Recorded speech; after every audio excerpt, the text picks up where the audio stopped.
ಚೆನ್ನಪ್ಪ, ನಾನೊಂದು ಕೆಲಸ ಹುಡುಕೊಳ್ಳೇಬೇಕು. ಎಷ್ಟು ದಿನ ಅಂತ ಹಿಂಗೆ ಪಾರ್ಕಿಗೆ ಬಂದು ಊಟ ಮಾಡ್ಕೊಂಡು ಮನೆಗೆ ಹೋಗಿ ಸುಳ್ಳು ಹೇಳಿ, ತಿಂಗಳು ಬೇರೆ ಮುಗಿತಾ ಬಂತು. ಮನೇಲಿ ಸಂಬಳ ಎಲ್ಲಿ ಅಂದರೆ ಏನಂತ ಉತ್ತರ ಕೊಡಲಿ? ಸಿರಣ, ಅತ್ತಿಗೆ ಇರೋ ವಿಷಯ ಹೇಳ್ಬಿಡು. ಅಲ್ಲ, ಒಂದು ಸುಳ್ಳಿನ ಮೇಲೆ ಇನ್ನೊಂದು ಸುಳ್ಳು ಹೇಳ್ಕೊಂತಾ ಹೋಗ್ತಾರೆ, ಸುಳ್ಳಿನ ಸರಮಾಲೆಯಲ್ಲಿ ಸಿಕ್ಕಾಕೊಂಡು ಒದ್ದಾಡಬೇಕಾಗತ್ತೆ. ಆಮೇಲೆ ಈ ಚಕ್ರವ್ಯೂಹದಿಂದ ಹೊರಗಡೆ ಬರೋದಕ್ಕೆ ತುಂಬಾ ಕಷ್ಟ. ನಾನೀಗ ನಿಜ ಹೇಳೋ ಸ್ಥಿತಿಲಿಲ್ಲ ಚೆನ್ನಪ್ಪ. ನಾನೇನಾದರೂ ಒಂದು ಹೊಸ ಕೆಲಸ ಹುಡ್ಕೋಬೇಕು. ಹೊಸ ಕೆಲಸ ಸಿಕ್ಕಿದ ಮೇಲೆ ಹಳೆ ಕೆಲಸ ಏನೋ ಆಯಿತು ಅಂತ ಹೇಳ್ಬೋದು. ಯಾಕಂದರೆ ಕೈನಲ್ಲಿ ಒಂದು ಬೇರೆ ಕೆಲಸ ಇದ್ದಿದ್ದು ಸಮಾಧಾನ ಪಡ್ತದೆ. ಈ ವಯಸ್ಸಲ್ಲಿ ಯಾವ ಕಂಪ್ನಿಲಿ ಕೆಲಸ ಕೊಡ್ತಾರಪ್ಪ? ಅಲ್ಲದೆ ನೀನು ಮೆಕ್ಯಾನಿಕಲ್ ಫೀಲ್ಡಲ್ಲಿ ಕೆಲಸ ಮಾಡಿದ್ದು ಅಂದಮೇಲೆ ಯಾವ್ದಾದ್ರು ಗ್ಯಾರೇಜ್ನಲ್ಲಿ ಕೆಲಸ ಹುಡ್ಕೊಡೋದು ಒಳ್ಳೇದು. ಆದರೆ ನಿನ್ನ ಮಕ್ಕಳು ತಪ್ಪು ತಿಳ್ಕೊಳ್ಳಲ್ವಾ? ನೀನು ಯಾವುದೋ ಕಂಪ್ನಿ ಕೆಲಸ ಮಾಡ್ತಾ ಇದೆಯಾ ಅಂತ ಹೇಳಿ ಇಲ್ಲಿ ಕೆಲಸ ಮಾಡ್ತಾ ಇದ್ರೆ ಅವರು ಬೇಜಾರು ಮಾಡ್ಕೊಳ್ಳಿಲ್ವೇನೋ? ಯಾರು ಬೇಜಾರು ಮಾಡ್ಕೋತಾರೋ ಬಿಡ್ತಾರೋ, ನಾನು ದುಡಿಬೇಕು, ಸಂಬಳ ತೊಗೊಳೋ ಲಕ್ಷ್ಮಿ ಕೊಡಬೇಕು, ಅವಳು ಮನೆ ನಿಭಾಯಿಸ್ಬೇಕು. ನಾನೊಂದು ಕೆಲಸ ಹುಡುಕೊಳ್ಳೇಬೇಕು. ಅಲ್ಲಿ ತನಕ ಲಕ್ಷ್ಮಿಗೆ ಈ ಸತ್ಯ ನಾನು ಹೇಳಕ್ಕೆ ಸಾಧ್ಯನೇ ಇಲ್ಲ. ಬರೀಪ್ಪ, ನಿನ್ನ ಹಠ ನೀನು ಬಿಡಲ್ಲ. ನೋಡ್ತೀನಿ, ನನ್ಗೆ ಗೊತ್ತಿರೋರ ಹತ್ರ ಯಾವ್ದಾದ್ರು ಕೆಲಸ ಇದೆಯಾ ಅಂತ ವಿಚಾರಿಸ್ತೀನಿ. ಇದ್ರೆ ನಿನ್ಗೆ ಹೇಳ್ತೀನಿ. ಅಷ್ಟು ಮಾಡಿದ್ರೆ ಪುಣ್ಯ ಬರುತ್ತೆ ಚೆನ್ನಪ್ಪ. 28-30 ವರ್ಷದಿಂದ ದುಡ್ದಿರೋ ಕೈ, ನೀನು ಏನು ಕೆಲಸ ಕೊಟ್ಟರು ನಾನು ಮಾಡ್ತೀನಿ. ದೇಹಕ್ಕೆ ವಯಸ್ಸಾಗಿದೆ, ಆದರೆ ನನ್ನ ಮನಸ್ಸು ವಯಸ್ಸಾಗಿಲ್ಲ. ಅರೆ, ನಮ್ಮ ಯಜಮಾನ್ರು ಇವರೇನು ಕೆಲ್ಸಕ್ಕೆ ಹೋಗದೆ ಇಲ್ಲಿದ್ದಾರೆ? ಅಷ್ಟು ಮಾಡಿದ್ರೆ ದೊಡ್ಡ ಸಹಾಯ ಆಗತ್ತೆ ಚೆನ್ನಪ್ಪ. ಬಾ ರೀ,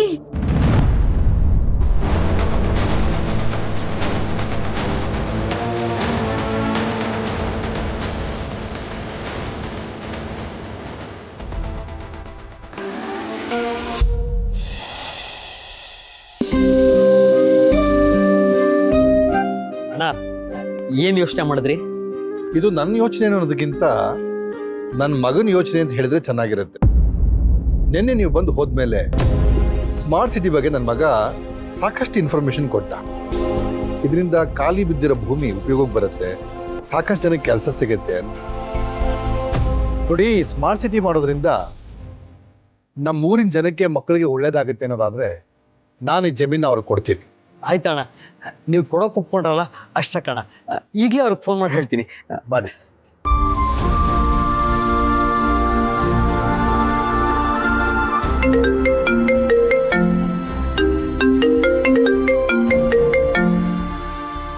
ನಮಸ್ತೆ. ಸರ್, ಅದೇ ನೀವು ಸ್ಮಾರ್ಟ್ ಸಿಟಿ ಮಾಡೋದಕ್ಕೆ ಜಾಗ ಬೇಕು ಅಂತ ಹೇಳಿದ್ರಲ್ಲ, ನಮ್ಮ ಪರಿಚಯದವರೊಬ್ರು ಜಾಗ ಕೊಡೋಕೆ ಒಪ್ಕೊಂಡಿದ್ದಾರೆ. ಅವ್ರಿಗೆ ಕೊಡ್ತೀನಿ, ಮಾತ್ರ. ಶೋರ್, ಫೋನ್ ಕೊಡಿ. ಹಲೋ, ನಮಸ್ತೆ.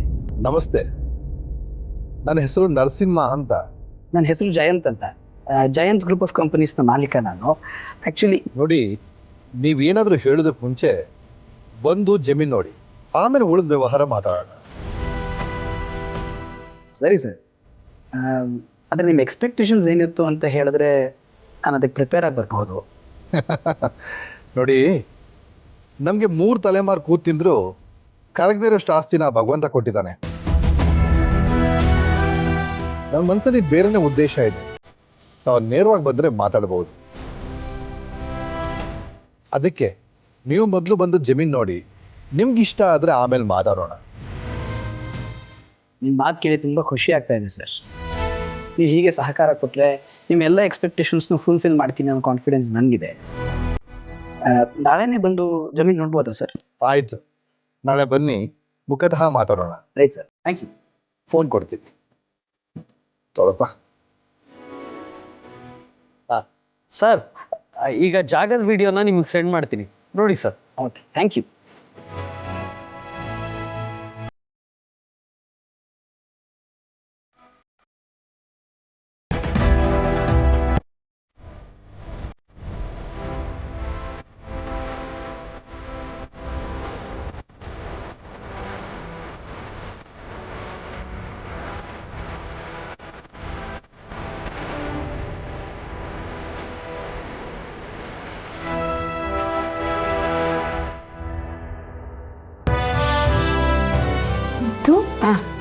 ಇಷ್ಟೊಂದು ಖುಷಿಯಾಗಿದ್ದೀರಾ?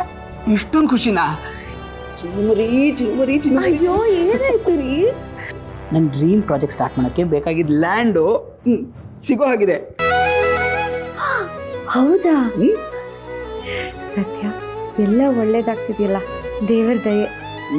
ದೇವ್ರ ದಯೆ ಇದೆಯೋ ಇಲ್ವೋ ಗೊತ್ತಿಲ್ಲ, ಆದ್ರೆ ನೀವು ನನ್ನ ಜೀವನ ಕಾಲಿಟ್ಟ ಗಳಿಗೆ ದಯೆ ಇದೆಯಲ್ಲ ಅದಂತೂ ವರ್ಕ್ ಆಗ್ತಿದೆ ನೋಡಿ. ನಾನು ಏನೇ ಮಾಡಿದ್ರು ಸಕ್ಸಸ್.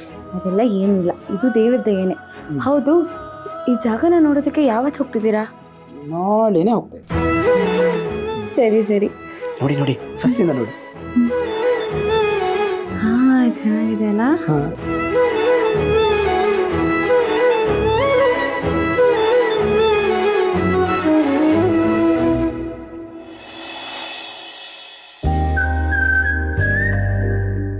ಬಾನಮ್ಮ, ನಾನು ಯಾವಾಗ ದೊಡ್ಡ ಹುಡುಗಿ ಆಗ್ತೀನಿ?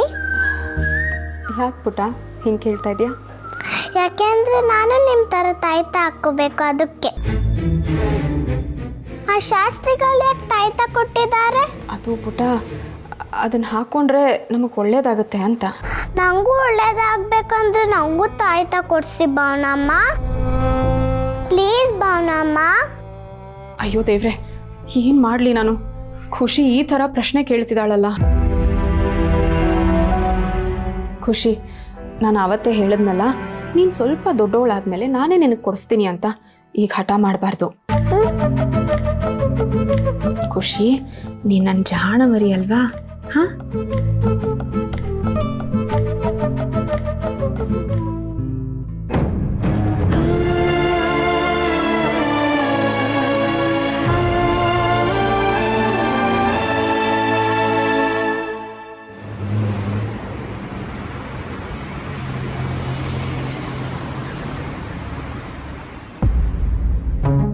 ಲಕ್ಷ್ಮಿ, ನಮಸ್ತೆ ಅಣ್ಣ. ನಮಸ್ಕಾರಮ್ಮ.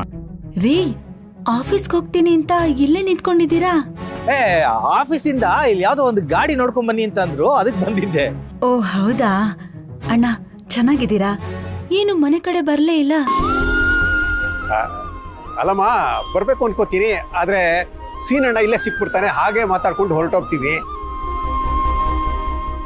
ಖಂಡಿತ ಇನ್ನೊಂದ್ಸಲಿ ಬಿಡು ಮಾಡ್ಕೊಂಡು ಬಂದೇ ಬರ್ತೀನಮ್ಮ. ಆಯ್ತಣ್ಣ. ರೀ, ಗಾಡಿ ನೋಡಕ್ ಬಂದಿದ್ದೀನಿ ಅಂತಿದ್ದೀರಾ, ಕ್ಯಾರಿ ತಗೊಂಡ್ ಬಂದಿದ್ದೀರಾ? ಇದಾ? ಹಾ. ಇಲ್ಲಿ ಗಾಡಿ ನೋಡಕ್ ಬಂದಾಗ ಲೇಟ್ ಆದ್ರೆ ಇಲ್ಲೇ ಊಟ ಮಾಡೋಣ ಅಂತ ತಗೊಂಡ್ಬಂದೆ ಲಕ್ಷ್ಮಿ. ಆಮೇಲೆ ಕೆಲಸ ಬೇಗ ಮುಗ್ದೋಯ್ತು, ಆಫೀಸಿಗೆ ಫೋನ್ ಮಾಡಿದೆ. ಅವರು ಅಷ್ಟು ದೂರ ಹೋಗಿದ್ದೀರಾ, ಕೆಲಸ ಮುಗ್ದಾರ ಹಂಗೆ ಮನೆಗೆ ಹೋಗಿ ಅಂದ್ರು. ಬರ್ತಾ ಇದ್ದೆ, ಜನಪ್ಪ ಸಿಕ್ಕಿದ್ರು, ಮಾತಾಡ್ಕೊಂಡು ಬರ್ತಿದ್ದೆ. ಅಬ್ಬಾ, ಇಷ್ಟು ವರ್ಷಕ್ಕೆ ಇವತ್ತೇ ನೋಡಿ ನೀವು ಬೇಗ ಮನೆಗೆ ಬರ್ತಿರೋದು. ಆದ್ರೆ ನೀವಿಲ್ ಸಿಕ್ಕಿದ್ ಒಳ್ಳೇದೇ ಆಯ್ತು ನೋಡಿ. ಯಾಕೆ ಲಕ್ಷ್ಮಿ? ನಮ್ ಭಾವನಂಗೆ ಒಂದ್ ಸಂಬಂಧ ಬಂದಿದೆ ರೀ. ಜಾತಕ ಕೊಟ್ಟಿದ್ದಾರೆ. ಸರಿ, ಇದನ್ನ ತೋರಿಸ್ ಬರೋಣ ಅಂತ ದೇವಸ್ಥಾನಕ್ಕೆ ಹೋಗಿದ್ದೆ. ಶಾಸ್ತ್ರಿಗಳ ಹತ್ರ ತೋರಿಸ್ತೀರಿ, ಅಷ್ಟ್ರಲ್ಲಿ ನೀವ್ ಸಿಕ್ಕಿದ್ರಿ. ಶಾಸ್ತ್ರಿಗಳೇನಂದ್ರು? ಶಾಸ್ತ್ರಿಗಳು ಹೇಳಿದ್ರು, ಜಾತಕ ತುಂಬಾ ಹೊಂದಿಕೆ ಆಗ್ತಿದ್ಯಂತೆ, ಮದ್ವೆ ಆದ್ರೆ ತುಂಬಾ ಚೆನ್ನಾಗಿರ್ತಾರೆ ಅಂತ ಹೇಳಿದ್ರು. ಸದ್ಯ ದೇವ್ರು ಈಗ್ಲಾದ್ರೂ ಕಂಡ್ಬಿಟ್ಟ. ಈ ವಿಷಯ ಭಾವನಿಗೆ ಗೊತ್ತಾ? ಗೊತ್ತಿಲ್ಲ ರೀ, ಇನ್ಮೇಲೆ ಹೇಳ್ಬೇಕು. ಸರಿ, ಹಾಗಾದ್ರೆ ಮನೆಯವ್ರ ಜೊತೆ ಕೂತು ಮಾತಾಡಿ ಒಂದ್ ನಿರ್ಧಾರ ಮಾಡೋಣ. ಜಾತಕ ಕೂಡ ಬಂದಿದೆ ಅಂದ್ಮೇಲೆ ಮದ್ವೆ ಆಗೇ ಆಗತ್ತೆ. ಅವ್ಳಿಗೊಬ್ಳಿಗೆ ಮದ್ವೆ ಆಗ್ಬಿಟ್ರೆ ನಿಮ್ಮಿಬ್ರು ನೆಮ್ಮದಿಯಾಗಿರ್ಬೋದು. ಹೌದಣ್ಣ, ಇವಳಿಗಿಂತ ಚಿಕ್ಕವರೆಲ್ಲ ಮದುವೆ ಆಗಿ ಸುಖವಾಗಿ ಸಂಸಾರ ಮಾಡ್ಕೊಂಡಿದ್ದಾರೆ. ಅವರನ್ನೆಲ್ಲ ನೋಡಿದಾಗ ನನ್ನ ಮಗಳಿಗೆ ಯಾವಾಗ ಮದುವೆ ಆಗತ್ತೆ ಅಂತ ನನಗೆ ತುಂಬಾನೇ ಯೋಚನೆ ಆಗ್ತಾ ಇತ್ತು. ಏನೋ ದೇವರ ದಯೆಯಿಂದ ಒಳ್ಳೆ ಸಂಬಂಧ ಬಂದಿದೆ. ಎಲ್ಲದಕ್ಕಿಂತ ಹೆಚ್ಚಾಗಿ ಜಾತಕ ಕೂಡ ಬಂದಿದೆ. ಇನ್ನು ಭಾವನಾ ಒಬ್ಳು ಒಪ್ಕೊಂಡ್ಬಿಟ್ರೆ ಅಷ್ಟೇ ಸಾಕು. ಖಂಡಿತ ಒಪ್ಕೊಳ್ತಾರೆ. ಬಾ, ಮನೆಗೆ ಹೋಗಿ ಎಲ್ಲಾರ ಜೊತೆ ಮಾತಾಡ. ಆಯ್ತು ಅಣ್ಣ, ಹೋಗ್ ಬರ್ತೀವಣ್ಣ. ಒಳ್ಳೆದಾಗಿ. ಮನೆ ಕಡೆ ಬನ್ನಿ. ಖಂಡಿತ ಬರ್ತೀನಿ. ಬರ್ತೀವಿ. ಸರಿಪ್ಪ, ಬರ್ತೀನಿ. ಹೇಳಿರೋ ವಿಷಯ. ಆಯ್ತಾಯ್ತು. ಅಲ್ಲ ಲಕ್ಷ್ಮಿ, ನೀನು ಒಬ್ಬರೇ ಬಂದಿದ್ಯಲ್ಲ, ಯಾರನ್ನಾರು ಕರ್ಕೊಂಡ್ ಬರ್ಬೋದಿತ್ತಾನೆ? ನಾನೊಬ್ಳೇ ಬಂದಿದ್ದೀನಿ.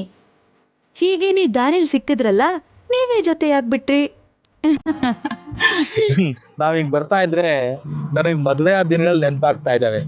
ಮದ್ವೆ ವಯಸ್ಸಿಗೆ ಬಂದಿರೋ ಮಕ್ಳಿದ್ರು ನೀವಿನ್ನೂ ನಮ್ ಮದ್ವೆ ವಿಷಯನೇ ಮಾತಾಡ್ತಿದ್ದೀರಲ್ಲ. ಯಾಕೆ ನೆನಪು ಮಾಡ್ಕೋಬಾರ್ದಾ? ಮದುವೆ ಆದಾಗ ನಾವಿಬ್ರೇ ಇದ್ವಿ, ಆಮೇಲೆ ಚಿಕ್ಕ ಮಕ್ಕಳು, ಈಗ ಅವ್ರು ದೊಡ್ಡವರಾಗಿ ಎಲ್ಲ ಸೆಟ್ಲ್ ಆಗಿದ್ದಾರೆ. ಇದನ್ನೆಲ್ಲ ನೋಡಿದ್ರೆ ಕಾಲ ಬಹಳ ಬೇಗ ಓಡ್ತಾ ಇದೆ ಅಂತ ಅನ್ಸಲ್ವಾ? ಕಾಲನೇ ಹಾಗೆ ರೀ, ಅದು ಯಾರ್ ಮಾತನ್ನು ಕೇಳೋದಿಲ್ಲ, ತನ್ ಪಾಡುತ್ತಾನು ಹೋಗ್ತಾನೇ ಇರುತ್ತೆ. ಅಂದ್ಹಾಗೆ ಇತ್ತೀಚೆಗೆ ನಿಮ್ ಕಂಪನಿಲಿ ನಿಮ್ಮನ್ನ ತುಂಬಾ ಫ್ರೀ ಆಗ್ಬಿಟ್ಬಿಟ್ಟಿದ್ದಾರೆ. ಅದು ನಮ್ ಕಂಪನಿಲಿ ನಾನು ಸೀನಿಯರ್ ಎಂಪ್ಲಾಯ್ ಅಲ್ವಾ, ಹಂಗಾಗಿ ನನಗೆ ಸಾಕಷ್ಟು ಸ್ವತಂತ್ರ ಕೊಟ್ಬಿಟ್ಟಿದ್ದಾರೆ. ಅದೇನೇ ಆಗ್ಲಿರಿ, ಇನ್ನೂ 2 ವರ್ಷ ಸರ್ವಿಸ್ ಇದೆ ನಿಮ್ಗೆ. ನೀವ್ ಚೆನ್ನಾಗ್ ಕೆಲ್ಸ ಮಾಡಿ ಸ್ವಲ್ಪ ದುಡ್ಡು ಸಂಪಾದನೆ ಮಾಡಿ ಕೂಡಿಡ್ಬೇಕು. ಕೂಡಿಡೋದಿನ್ನೆಲ್ಲಿದೆ ಲಕ್ಷ್ಮಿ, ಬೇಡೋ ಪರಿಸ್ಥಿತಿ ಬಂದಿದೆ. ಸರಿ ಬಾ ಹೋಗೋಣ. ಲಕ್ಷ್ಮತೆ, ಅರೆ ಸಿದ್ದು, ಏನಪ್ಪ ಈ ಕಡೆ ಹೋಗ್ತಾ ಇದೀಯಾ? ಏನ್ ಲಕ್ಷ್ಮತೆ, ಗಂಡ ಹೆಂಡತಿ ಇಬ್ರು ಜೊತೆಯಲ್ಲಿ ಎಲ್ಗೋ ಸವಾರಿ ಹೊಂಟಂಗದೆ. ಏನೋ ಇಬ್ಬರೇ ಸಿನಿಮಾಗೆ ಹೋಗ್ತಿದ್ರಾ? ಹಾ, ಸಿನಿಮಾ ನೋಡೋ ಟೈಮ್ ಇದು. ಇಲ್ಲಪ್ಪ, ದೇವಸ್ಥಾನಕ್ಕೆ ಹೋಗಿ ಬರ್ತಾ ಇದೀವಿ. ದೇವಸ್ಥಾನಕ್ಕ? ಏನ್ ವಿಷಯ ಲಕ್ಷ್ಮತೆ? ಅದು ನಮ್ ಭಾವನಂಗೆ ಒಂದ್ ಒಳ್ಳೆ ಜಾತಕ ಬಂದಿದ್ಯಪ್ಪ, ಅದನ್ ತೋರ್ಸೋಕೆ ಶಾಸ್ತ್ರಿಗಳ ಹತ್ರ ಹೋಗಿದ್ವಿಯಪ್ಪ. ಶಾಸ್ತ್ರಿಗಳು ಏನ್ ಹೇಳಿದ್ರು ಲಕ್ಷ್ಮತೆ? ಇಬ್ಬರ ಜಾತಕನೂ ತುಂಬಾ ಹೊಂದಿಕೆ ಆಗತ್ತೆ ಅಂದ್ರು. ಇಬ್ಬರಿಗೂ ಮದ್ವೆ ಮಾಡಿದ್ರೆ ಇಬ್ರು ತುಂಬಾ ಖುಷಿಯಾಗಿರ್ತಾರೆ ಅಂತ ಹೇಳಿದ್ರು. ಅದಕ್ಕೆ ನಾವು ಮನೆಗೆ ಹೋಗಿ ಎಲ್ರ ಹತ್ರನೂ ಮಾತಾಡ್ಬೇಕು. ಆಮೇಲೆ ಗಂಡಿನ ಕಡೆಯವ್ರನ್ನ ಬರಕ್ ಹೇಳ್ಬೇಕಪ್ಪ. ಸರಿ, ನಾನು ಬರ್ತೀನಿ ಲಕ್ಷ್ಮತೆ. ಸಿದ್ದು, ಮನೆಗೆ ಬಂದು ಹೋಗಪ್ಪ. ಇಲ್ಲ ಪರವಾಗಿಲ್ಲ, ನಂಗೆ ಹೊಸ ಕೆಲಸ ಇದೆ, ನಾನು ಹೋಗ್ಬೇಕು. ಆಮೇಲೆ ಬಾಸಿದ್ದು ಹುಷಾರು.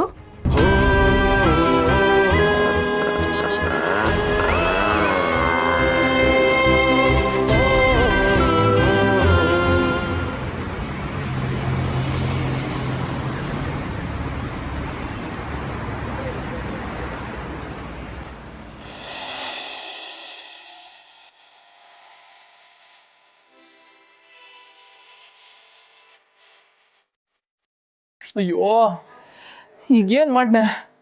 ಅವ್ರ ಮನೇಲಿ ಬೇರೆ ಜಾತಕ ಮದ್ವೆ ಅಂತೆಲ್ಲ ಅಂತವ್ರೆ.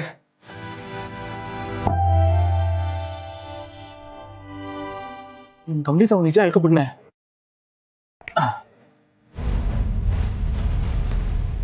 ಮೊದ್ಲು ಅವ್ರು ಹೆಂಗಿದ್ದಾರೆ ಅಂತ ತಿಳ್ಕೊಳ.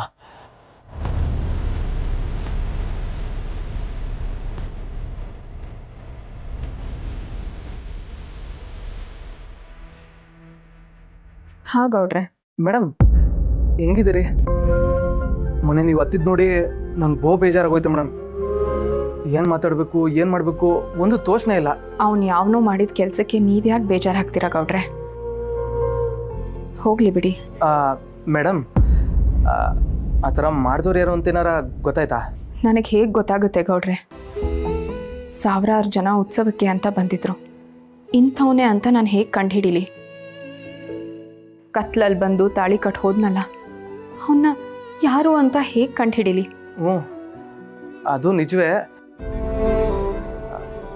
ಮೇಡಮ್. ಈಗ ನಿಮಗೆ ತಾಳಿ ಕಟ್ಬಿಟ್ಟವ್ರೆ, ಅವ್ರು ಯಾರು ಅನ್ನೋದು ನಿಮಗೆ ಗೊತ್ತಿಲ್ಲ. ಒಂದು ವೇಳೆ ಏನಾರು ಅವ್ರು ನಿಮ್ಮ ಮುಂದಕ್ಕೆ ಬಂದು ನಾನೇ ತಾಳಿ ಕಟ್ಟಿರೋದು ಅಂತೇಳಿ ತಪ್ಪಾಯ್ತು ಅಂತ ಒಪ್ಕೊಂಡ್ರೆ ಅವ್ರನ್ನ ಕ್ಷಮಿಸಿ ನಿಮ್ಮ ಅವ್ರ ಜೊತೆ ಬದುಕ್ತೀರಾ ಮೇಡಮ್? ಅವ್ನು ಮೊದಲು ನನ್ನ ಕಣ್ಣು ಮುಂದೆ ಬರಲಿ, ಆಗ ನಾನು ಏನು ಮಾಡ್ತೀನಿ ಅಂತ ಗೊತ್ತಾಗುತ್ತೆ. ಅಂದರೆ ಏನು ಮಾಡಿರಿ ಮೇಡಮ್? ಒಂದು ಹೆಣ್ಣಿನ ಜೀವನದ ಜೊತೆ ಆಟ ಆಡಿದಾನಲ್ಲ, ಅವನ್ನ ಸುಮ್ಮನೆ ಬಿಡೋಕ್ಕಾಗತ್ತಾ ಗೌಡ್ರೆ? ಹೇಗೋ ನನ್ನ ಪಾಡಿಗೆ ನಾನಿದ್ದೆ, ಆದರೆ ಅವನು ಬಂದು ನನಗಿದ್ದಿದ್ದ ನೆಮ್ಮದಿ ಎಲ್ಲ ಹಾಳು ಮಾಡಿಬಿಟ್ಟ. ಅವನು ಯಾರು ಅಂತ ಗೊತ್ತಾದರೆ ನಾನು ಏನು ಮಾಡ್ತೀನಿ ಅಂತ ನನಗೆ ಗೊತ್ತಿಲ್ಲ ಗೌಡ್ರೆ.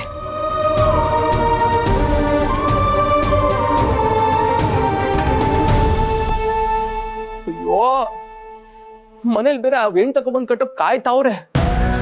ಇವ್ರ ಹತ್ರ ನಿಜ ಹೇಳುವ ಅಂದ್ರೆ ಇವ್ರ ಫೋನಲ್ಲಿ ಎಷ್ಟು ಕೋಪ ತೋರಿಸೋರು. ನೀವು ಎದುರಿಗೆ ಬಂದ್ರೆ ಏನ್ ಮಾಡ್ತಾರೆ ಅನ್ನೋ ಯೋಚನೆ ನನಗೆ. ಏನ್ ಮಾಡಣ ಈಗ?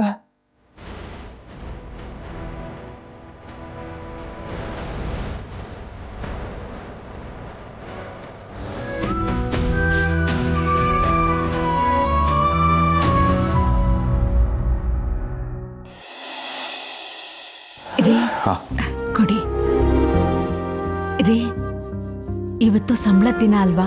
ಸಂಬಳ ಆಯ್ತಾ? ಓ ಹೌದಲ್ಲ, ಅದು ಲಕ್ಷ್ಮಿ, ನಾನು ಗಾಡಿ ಡೆಲಿವರಿಗೆ ಹೊರಗಡೆ ಬಂದಿದ್ನಲ್ಲ, ಆಫೀಸ್ಗೆ ಹೋಗಿಲ್ಲ. ಹೌದಾ? ಹಾಗಾದ್ರೆ ನಾಳೆ ಕೊಡ್ತಾರಾ? ರೀ, ರೇಷನ್ ತರಬೇಕು, ಬಾಡಿಗೆ ಕೊಡಬೇಕು, ಕಂತು ಬೇರೆ ಕಟ್ಟಬೇಕು ರೀ. ಆಗತ್ತೆ, ಇನ್ನೊಂದು 2 ದಿನ. ಅದೇನೋ ಅಕೌಂಟ್ಸ್ ಡಿಪಾರ್ಟ್ಮೆಂಟಲ್ಲಿ ಹೆಚ್ಚು ಕಮ್ಮಿ ಆಗಿರುತ್ತೆ. ಆಗತ್ತೆ ಬಿಡು, ಬರುತ್ತೆ.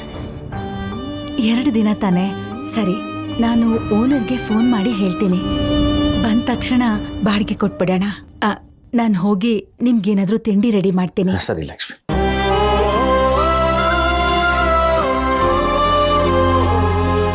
ಲಕ್ಷ್ಮಿ, ನನ್ನ ಕೈಯಲ್ಲಿ ನೀನು ಸುಳ್ಳು ಹೇಳಕ್ಕಾಗಲ್ಲ ಲಕ್ಷ್ಮಿ, ಸುಳ್ಳು ಹೇಳಕ್ಕಾಗಲ್ಲ. ನಿಜ ಹೇಳ್ಬಿಡ್ತೀನಿ, ಏನಾರು ಆಗ್ಲಿ.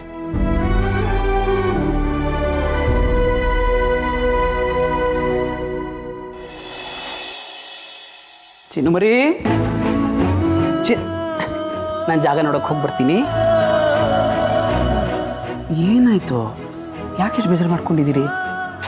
ನಾನು ಹೊರಗೆ ಹೊರಡುವಾಗ ಯಾವಾಗಲೂ ನಗ್ನಗ್ತ ಕಳಿಸ್ಕೊಡುತ್ತಾನೆ ನಿಮ್ಮ ಅಭ್ಯಾಸ. ಅದೇ ಮತ್ತೆ, ಅಷ್ಟು ದೂರ ನೀವೊಬ್ಬರೇ ಹೋಗ್ತಿದ್ದೀರಾ.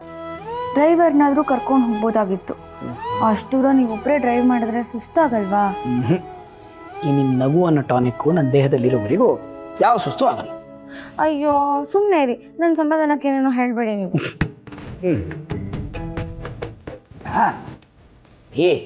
ಆ ಜಾಗ ಇಲ್ಲಿಂದ ಸುಮಾರು ಒಂದು 80 ಕಿಲೋಮೀಟರ್ ದೂರದಲ್ಲಿದೆ. ನಾನು ಹೀಗೆ ಹೋಗಿ ಹಾಗೆ ಬಂದ್ಬಿಡ್ತೀನಿ. ನೀವೇನೋ ಹೀಗೆ ಹೋಗಿ ಹಾಗೆ ಬಂದ್ಬಿಡ್ತೀರ. ಆದರೆ ನಾನು ಮಾತ್ರ ಇಲ್ಲಿ ನಿಮಗೋಸ್ಕರ ಕಾಯ್ತಾ ಇರಬೇಕು. ಆಫೀಸಲ್ಲಿ ಇದ್ದಿದ್ರೆ ಅಟ್ಲೀಸ್ಟು ನಿಮ್ಮ ಜೊತೆ ಕಾಲೇಜ್ ಮಾತಾಡ್ಬೋದಾಗಿತ್ತು. ಆದರೆ ಇವಾಗ ನೀವು ಬ್ಯುಸಿ ಇರ್ತೀರಾ, ಜಾಗ ನೋಡೋಕೆ ಹೋಗ್ತೀರಾ ಅಂತ ಡಿಸ್ಟರ್ಬ್ ಮಾಡಬಾರ್ದು, ಸುಮ್ಮನೆ ಇರ್ತೀನಿ. ನೀವು ಕೆಲಸ ಮುಗಿಸ್ಕೊಂಡು ಬರೋವರೆಗೂ ನಾನು ನಿಮಗೂ ಬೇಕಾದ್ರೆ ಸುಮ್ಮನೆ ಇರಬೇಕು. ಅಷ್ಟೇ ತಾನೇ? ಈಗ ನೋಡಿ, ನಾನು ಹೊರಗೆ ಹೋಗಿ ಕಾರಲ್ಲಿ ಕೂತ ತಕ್ಷಣ ನಿಮಗೆ ಫೋನ್ ಮಾಡ್ತೀನಿ. ಆ ಜಾಗ ತಲುಪೋವರೆಗೂ ನಿಮ್ಮ ಜೊತೆ ಮಾತಾಡ್ತೀನಿ. ಹಾಗೆಯೇ ಕೆಲಸ ಮುಗಿದ್ಮೇಲೆ ಕಾರಲ್ಲಿ ಕೂರ್ತೀನಲ್ಲ, ತಕ್ಷಣ ನಿಮಗೆ ಫೋನ್ ಮಾಡಿಬಿಡ್ತೀನಿ. ಬರೋವರೆಗೂ ನಿಮ್ಮ ಜೊತೆನೇ ಮಾತು. ಓಕೆ? ಅದೆಲ್ಲ ಏನು ಬೇಡ. ನೀವು ಡ್ರೈವ್ ಮಾಡಿಕೊಂಡು ನನ್ನ ಜೊತೆ ಮಾತಾಡೋದು ಅಥವಾ ಮೆಸೇಜ್ ಮಾಡೋದು ಅದೆಲ್ಲ ಬೇಡ. ನೀವು ಡ್ರೈವಿಂಗ್ ಕಡೆ ಗಮನ ಕೊಡಬೇಕು. ಆಮೇಲೆ ನನ್ನ ಕಡೆ ಗಮನ ಕೊಟ್ಟರೆ ಬೇರೆ ಏನೋ ಆಗ್ಬಿಡುತ್ತೆ ಅಷ್ಟೇ. ನೀವು ಸೇಫಾಗಿ ಹೋಗಿ ಬಂದರೆ ನನಗಷ್ಟೇ ಸಾಕು. ನಿಮಗೆ ಬೇಜಾರಿಲ್ಲ ತಾನೇ? ನನಗೇನು ಬೇಜಾರಿಲ್ಲ, ಪರವಾಗಿಲ್ಲ. ನಾನು ನಿಮಗೋಸ್ಕರ ಕಾಯ್ತಾ ಇರ್ತೀನಿ. ನೀವು ಹೋಗ್ತಿರೋ ಕೆಲಸ ಚೆನ್ನಾಗಾಗಲಿ. All the very best. Bye. ಜೋಪಾನ.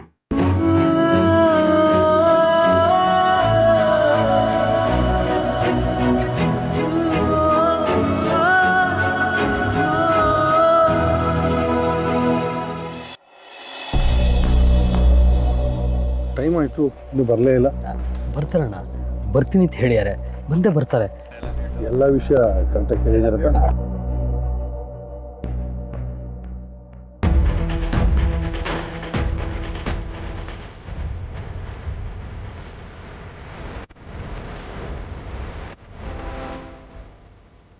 ಇವರೇನಾ?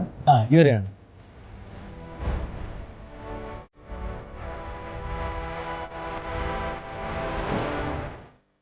ಬನ್ನಿ ಬನ್ನಿ. ನರಸಿಂಹಣ್ಣ, ನಾನು ಹೇಳಿದ್ನಲ್ಲ ನಿಮ್ಮ ಜಮೀನು ತೊಗೊಳಕ್ಕೆ ನೋಡೋಕೆ ಬರ್ತಾ ಇದ್ದಾರೆ ಅಂತ. ಇವರೇ ಅಣ್ಣ. ನಮಸ್ಕಾರ ಸರ್. ನಮಸ್ಕಾರ. ನನ್ನ ಹೆಸರು ಜಯಂತ್ ಅಂತ, ಜಯಂತ್ ಗ್ರೂಪ್ ಆಫ್ ಕಂಪನೀಸ್ನ ಮಾಲೀಕ. ನಾನು ನರಸಿಂಹ ಅಂತ, ಈ ಜಮೀನಿನ ಮಾಲೀಕ. ನಿಮ್ಮ ಉದ್ದೇಶ ತುಂಬ ಚೆನ್ನಾಗಿದೆ, ಅದಕ್ಕೆ ಜಮೀನನ್ನ ನಿಮಗೆ ಕೊಡೋಣ ಅಂತ. ಬಹಳ ಸಂತೋಷ ಸರ್. ಯಾವುದೇ ಕೆಲಸ ಶುರು ಮಾಡಿದಾಗ ಒಳ್ಳೆಯವ್ರ ಜೊತೆ ಸೇರಿದ್ರೆ ಮಾತ್ರ ಅದ್ರಲ್ಲಿ ಒಳ್ಳೇದಾಗೋದು ಅಂತ ಅನ್ಸುತ್ತೆ.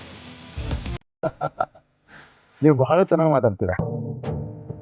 ನೋಡಿ, ಅಲ್ಲಿ ತೆಂಗಿನ ಮರದಿಂದ ಟೀಕ್ ಮರ ಕಾಣಿಸಿದೆಯಲ್ಲ, ಅಲ್ಲಿಂದ ಇಳಿದು ನೋಡಿ ಈ ಕಡೆ ಆ ಟೀಕ್ ಮರ ಕಾಣಿಸಿದೆಯಲ್ಲ, ಈ ಸುತ್ತ 150 ಎಕರೆ ಒಂದೇ ಬೌಂಡ್ರಿ.